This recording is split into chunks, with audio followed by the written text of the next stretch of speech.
One of the things that we know about life is that it is always changing. Sometimes you're up, sometimes you're down.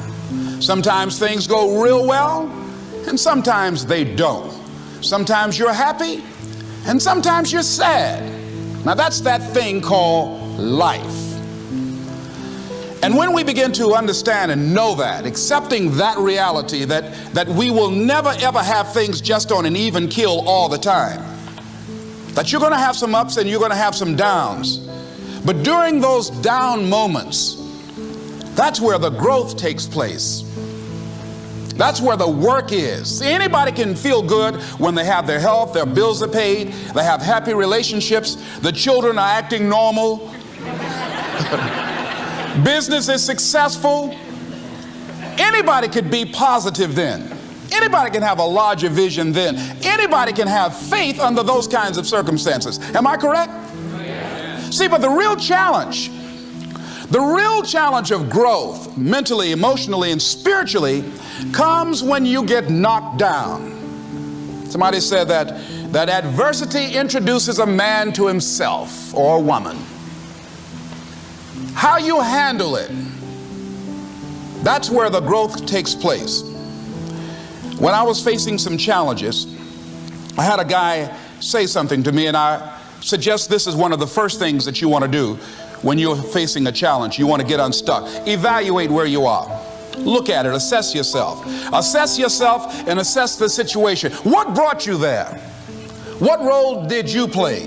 Earl Nightingale had a saying I like. He said, all of us are self-made, but only the successful will admit it. What has brought you to this point? What did you learn from it? Are you learning anything? Or are you doing it over and over and over again? Somebody said that insanity is doing the same thing in the same way, expecting a different outcome. Are you going through it, or are you growing through it? Are you bigger and better because of it? Because it's not going to leave you until you grow through it. I was going through a major challenge in my life that was wearing me out, that was using me. And one of my students told me in a class that I was teaching, Lessons in Truth, she said, Les, until you handle it with grace, it will stay in your face. I encourage people to read at a minimum of 30 to 40 pages of something positive every day to program your mind, and all of us can do that. We can go to the library and check out books. When I think about Og Mandino, who wrote The Greatest Salesman in the World, he was on the verge of committing suicide, went to the library, read the book Think and Grow Rich, and his life turned around. So reading and programming ourselves, the reason that most people should do that, psychologists say that 86% of our self-talk is negative, and it goes undetected by the conscious mind. That's why we're taught, be ye not conformed to this world, be ye transformed by the renewing of your mind. Listen to recordings and things that are positive. Go on YouTube and find things that will begin to empower you. And minimize the distractions in your life. We have so many distractions. The weapons of mass distractions cause most people not to begin to live their lives from the inside out, but from the outside in. You know, there's an African proverb that said, if there's no enemy within, the enemy outside can do us no harm. Shakespeare said, the forte of Brutus is not in our stars, but in ourselves, that we are underlings. So you have to program yourself, or your mind will be programmed. The other thing is that have goals that's beyond your comfort zone, because in order to do something you've never done, you've got to become someone you've never been. You've got to become a risk taker. Viscott said, if you're not willing to risk, you can't grow. And if you can't grow, you can't become your best. And if you can't become your best, you can't be happy. And if you can't be happy, then what else is there? And the other thing is, upgrade your relationships. You earn within $2,000 to $3,000 of your closest friends. You've got to look at the people in your life and ask, what is this relationship doing to me? There are many people, because of the toxic, negative, energy-draining people in their lives, they will never be successful, because those toxic relationships will compromise their power. There's a new term in psychology, in psychiatry, called relational illness. There's some people that can make you sick. Now, some people might say, Les, can we change them? No. It's a full-time job changing yourself. And there's some people that's so negative, they can walk into a dark room and begin to develop. Reinterpreting our past.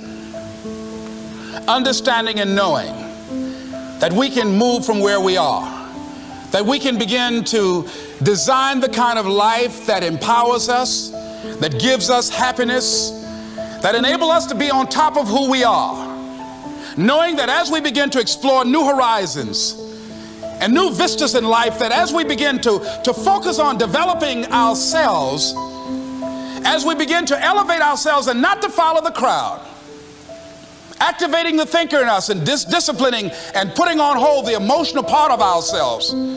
It's not easy, but through practice and practice and practice, practice makes what? Absolutely not. Dismantle that belief system. Practice makes improvement. You can always better your best. You can always go beyond anything that you have ever done. You'll never hit a state of perfection. You're always bigger than what you do. And so all you're looking for are new breakthroughs through practice and practice and practice. You'll get better and better and better. And there's still some things that will happen to you that will catch you on the blind side that you did not anticipate. You'll get knocked down, but you won't be knocked out. You'll be able to get to your feet again, be on the ropes, but you'll have a fast recovery rate when you work on yourself. Read inspirational books, of course. Listen to tapes that begin to inspire you, and stay around people who will empower you. People that will help you feel good about who you are as you're in the process of transforming your life. Life is so beautiful. Today someone gave me something on life called What is Life? I'd like to share it with you. In summary, getting unstuck means that you are going to start living life on your terms rather than just gliding through every day on automatic. That you are aware, that you're stimulated and you're excited about your unfolding future, that you have a special power within, that you know that things are going to get better for you. You know that you can handle this, and sometimes you have to cry. Sometimes life will take you to your knees. But the pain opens spaces in the heart for joy. Somebody said about life, I love this, says life is like an onion. You have to peel it one layer at a time. And sometimes you cry.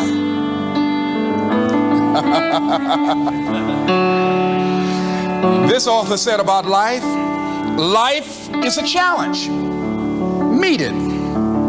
Life is a gift. Accept it. Life is an adventure. Dare it. Life is a sorrow. Overcome it. Life is a tragedy. Face it. Life is a duty. Perform it. Life is a game. Play it. Life is a mystery. Unfold it. Life is a song. Sing it. Life is an opportunity. Take it.